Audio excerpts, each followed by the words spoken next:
নমস্কার বন্ধুরা, কেমন আছেন সবাই? আশা করি সবাই ভালো আছেন। মাইতি বেঙ্গলি কুকিং সবাইকে স্বাগত জানিয়ে চলে এলাম একটা নতুন রেসিপি নিয়ে। আজকের রেসিপি কুমড়ো পাতায় পটল ভাত। আপনারা দেখতে থাকুন কেমন করে বানাই আর কী কী উপকরণ লাগছে। তাহলে এবার এসে আসুন দেখে নিন। রেসিপিটা বানাতে সাধারণ কিন্তু খেতে অসাধারণ লাগে। প্রথমে লাগবে আমার কুমড়ো পাতা আর পটল। আমি বেশ খুব সুন্দর সুন্দর দেখে কুমড়ো পাতাগুলো বেছে নিয়ে এসেছি।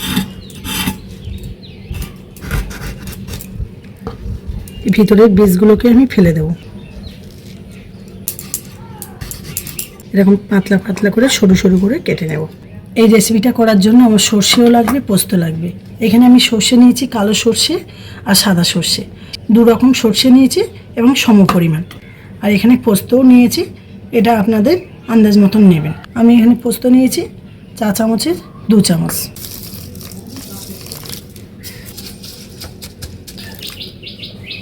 কুমড়ো পাতাগুলো একটু নরম হলে আমার এগুলো বাইন্ডিং করতে সুবিধা হবে, তার জন্য আমি একটু গরম জলে ভাপ দিলাম। আমার সব পটলগুলো আমার কেটে নেওয়া হয়ে গেছে, জলটাও গরম হয়ে গেছে। 1 চামচ লবণ দিয়ে দেবো।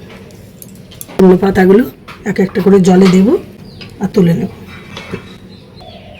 একটু জলটা খুব গরম তো, তাই আমি খুন্তির সাহায্যে তুলে নিচ্ছি। পাতাগুলো তুলে আমি এই প্লেটটায় রাখলাম। খুব সাবধানে করবেন, গায়েটায় যেন গরম না লেগে যায় আর পাতাগুলোও না যাতে ছিঁড়ে যায়। প্লেটে আমি এরকম করে একটা একটা করে আমি পাতিয়ে রেখেছি। এইভাবে সব পাতাগুলোকে আমি গরম জলে সেঁকে নেব। পাতাগুলো সব আমার ভাপানো হয়ে গেছে গরম জল দিয়ে। এবার আমি পটলগুলো গরম জলে দেব আর সামান্য পরিমাণে হলুদ দিয়ে দেবো আর খুব অল্প একটু লবণ দিয়ে দেবো। পটলগুলো সেদ্ধ করতে বসিয়ে দেওয়া আছে। আমি এবার এখানে সর্ষে, পোস্ত আর কাঁচা লঙ্কাগুলো বেটে নেব। মিক্সচারে বাটলে তো এক্ষুনি বাটা হয়ে যাবে, কিন্তু শিলে বেটে এই রান্নাটা করলে আরও সুন্দর টেস্ট হয়, তার জন্য আমি শিলেই বেটে নিচ্ছি। আমার সর্ষেটা বাটা হয়ে গেছে, এবার আমি পোস্তটা বেটে নেব। পটলগুলো সেদ্ধ হয়ে গেছে, আমি এবারে একটা ছেঁকনির সাহায্যে তুলে নেব। জলে সেদ্ধ হওয়ার পরে পুরো কালারটা পাল্টে গেছে। আমার এখানে পোস্তটা বাটা হয়ে গেছে, এবার আমি কাঁচা লঙ্কাগুলো বেটে নেব। আমি সব উপকরণ একসঙ্গে জোগাড় করে নিয়ে বসে পড়েছি। আবার আমি কি দিয়ে পটলটাকে ম্যারিনেশন করি আপনারা এবার দেখুন। ভাপানো পটলটাকে প্রথমে আমি একটা বড় বাটির ভিতরে দিয়ে দেব। এরপরে দিয়ে দেবো ধনেপাতা কুচানো। তারপরে আমি এখানে দেব সাদা সর্ষে আর কালো সর্ষে বেটে রেখেছেন একসঙ্গে, সেটা দিয়ে দেবো।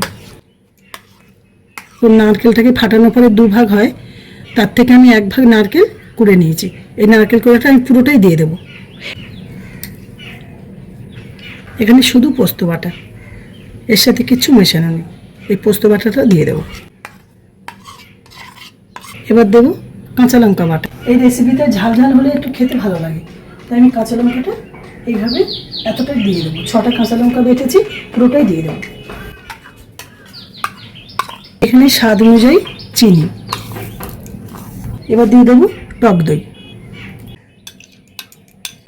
এখানে পটলের পরিমাণ আর স্বাদ অনুযায়ী লবণ দিয়ে দিতে হবে। এখানে লবণ দিলাম, হলুদ দিলাম আর উপর থেকে সর্ষের তেল দিয়ে দিলাম। এবার আমি হাত দিয়ে ভালো করে মাখিয়ে নেব। যেহেতু পটলটা ভাপা, তাই এতে সর্ষের তেলের পরিমাণটা বারবারে লাগে। আমার তো পটলটা ম্যারিনেশন করা হয়ে গেছে। এবারে কুমড়ো পাতার ভিতরে একে একে এগুলোকে দিয়ে দেবো।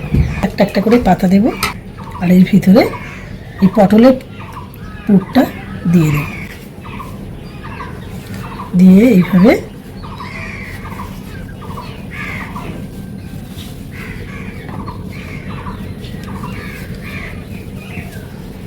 এভাবেই মুড়ে নেব। নিয়ে এই রেসিপিতে সবসময় আপনারা ভালো দেখে পাতা নেওয়ার চেষ্টা করবেন। এই মুখটা নিচের দিকে করে এইভাবে আমি এখন রেখে দিলাম। এইভাবে আমি প্রত্যেকটা পাতার ভিতরে পুর দিয়ে আমি তৈরি করে নেব। এটা করতে সাধারণ, দেখতেও সাধারণ, কিন্তু খেতে অসাধারণ। আমি তৈরি করার আগেও বলছি, অবশ্যই এইভাবে আপনারা বাড়িতে তৈরি করে খাবেন। কমেন্ট করে অবশ্যই জানাবেন কেমন লাগলো রেসিপিটা। আমি কড়াইতে তেলও দিয়ে দিলাম যাতে কড়ার তেলটা গরম হয়ে যায়। আমি এটা সর্ষে তেল দিয়ে করছি। আমার পটলগুলো পুরো সব পাতার মধ্যে আমার মরা হয়ে গেছে। আমি এবারে তেলে ভেজে নেব। কড়াইতে তেল দিয়ে দিয়েছি, তেলও গরম হয়ে গেছে। এবার আমি একটা একটা করে কেমনভাবে দিই আপনারা দেখুন। এই যে মুড়ে রেখেছি পাতার যে অংশটা, এইটা তলার দিকে দেবো। এবার যখন দেবো কড়ার আঁচটা একটু লোয়ে রেখে দেবো। এবার আমি উপর করে করে প্রত্যেকটা এইভাবে দিয়ে দেবো। একসঙ্গে সবগুলো ধরবে না, এটা একটু ছোটো, তাই এটা আর একটা দিয়ে দেবো পাশে। এবার এর মাঝামাঝি লঙ্কাগুলো মুখের কাছে অল্প করে এরকম করে কেটে নিয়েছি, এর মাঝে মাঝে দিয়ে দেবো। লঙ্কা দিলে লঙ্কার ফ্লেভারটা পাতুরির মধ্যে যাবে। এবার আমি ঢাকাটা খুলবো, ঢাকাটা খুলে উল্টে দেবো। দেখুন কত সুন্দর ফুলে গেছে। এই যে পাতাটা পুড়ে পুড়ে গেছে, এর জন্য টেস্টটা বেশি বাড়বে। এই পাশটা ওরকম করে করে আমি ভেজে নেব। এই পাশটা হওয়ার জন্য আবার একটু ঢাকা দিয়ে দেবো। আমার এগুলো তো হয়ে গেছে, এবার আমি তুলে নেব। দেখুন কেমন ফুলেছে, শুধু দেখুন। আর দু প্লেট এরকম করে এরকম কালচে কালচে একটু পুড়ে পুড়ে যাবে, সেই সময় তুলে নিতে হবে পাতুড়িগুলো। এইভাবে আমি তুলে নেব।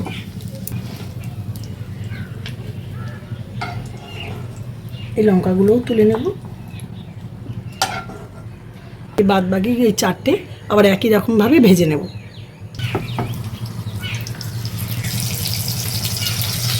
বন্ধুরা, কুমড়ো পাতায় পটল পাতুড়ি আমার রেডি। সার্ভ করার জন্য পুরো আমি সাজিয়ে নিয়েছি। এইভাবে আমি সার্ভ করব। এইটা সম্পূর্ণ ভাতে খাওয়া রেসিপি।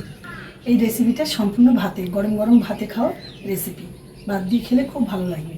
আপনারা যদি চান তা ভাতের সাথে একটু কাঁচা তেল ছড়িয়ে নিয়ে এটা মেখে খেতে পারেন। তো এটা ভাজার পরে যে তেলটা বেশি আছে না, কাঁচা লঙ্কার একটা ফ্লেভার আছে, এই তেলটা দিয়ে যদি আপনারা ভাতে মাখিয়ে খান তাও সুন্দর লাগবে। দেখুন বন্ধুরা, পাতাগুলো উপর থেকে বেশ ভাজা ভাজা হয়ে গেছে। আপনাদেরকে আমি একটু খেয়ে দেখাচ্ছি। এমনি খেলাম, খুব সুন্দর তো লাগলো। ভাতে, গরম গরম ভাতে খেলে আরও সুন্দর লাগবে। আশা করি আপনাদের এই রেসিপিটা খুব ভালো লাগবে। বাড়িতে অবশ্যই ট্রাই করে দেখবেন। আজ তবে আসি, দেখা হচ্ছে অন্য কোনো রেসিপি নিয়ে। আপনারা ভালো থাকবেন, সুস্থ থাকবেন। টাটা।